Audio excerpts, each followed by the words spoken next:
Thank you for joining me as we take a look at this Sunday's Introit. This is from Psalm 105. Oh, give thanks to the Lord, call upon his name, make known his deeds among the peoples. He spread a cloud for a covering and fire to give light by night. They asked, and he brought quail and gave them bread from heaven in abundance. He opened the rock, and water gushed out. It flowed through the desert like a river. For he remembered his holy promise and Abraham, his servant. So he brought his people out with joy, his chosen ones with singing.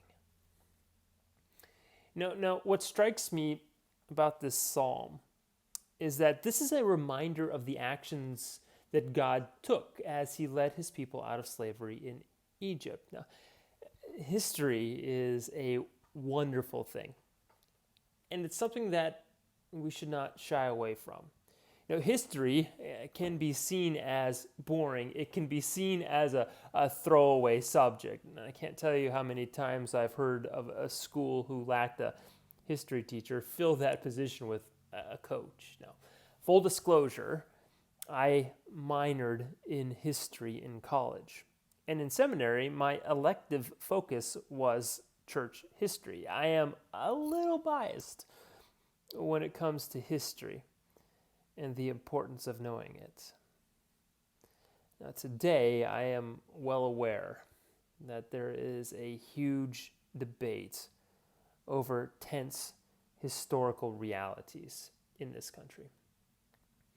Now, regardless of where we stand on those thoughts, there has always been a desire to ignore certain parts of history.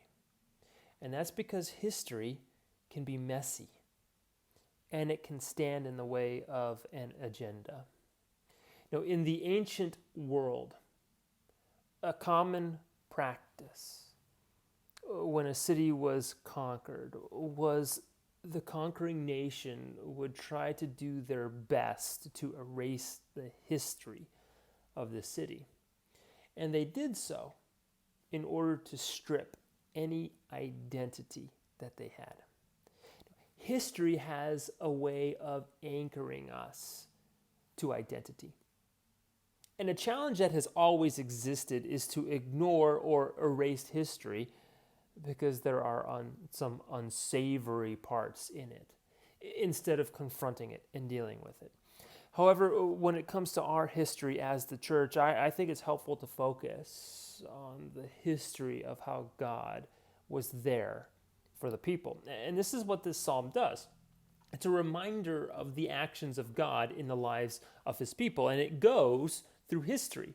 So he spread a cloud for covering. He gave fire by night. Now, remember that time when he led his people through the wilderness and he provided light at night and shade in the day? Do you remember that time when God provided food for the people? And not just any food, but good quality food, quail and manna.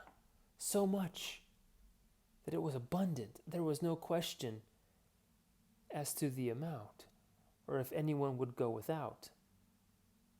Do you remember that time when he opened the rock and water flowed out from it, so much so that it was like a river, quenching the thirst of his people? When there was nothing, he provided. God never forgot his promises, the promise that he made to Abraham to make his descendants a mighty nation. He brought his people out, and joy was evident. This is our God. However, when we ignore that history, when we remove it, when that happens, we are in danger of forgetting the identity that God has given to his people. And if we look back at the actions of God, we easily see that he has provided for his people.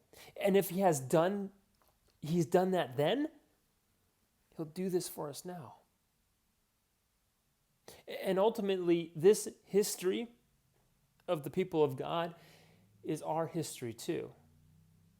The actions that God took for the sake of his people is the history of the church.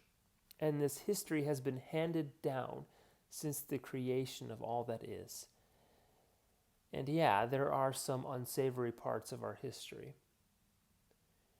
Our history contains disobedience and rebellion. It contains violence and intolerance. It contains the actions of sinful people. But ignoring that does us no good, because our history also contains the reality of forgiveness. It contains God's blessings, his mercy, his grace. We are reminded through our history of the actions of God. Now, the history of God and his church is never irrelevant.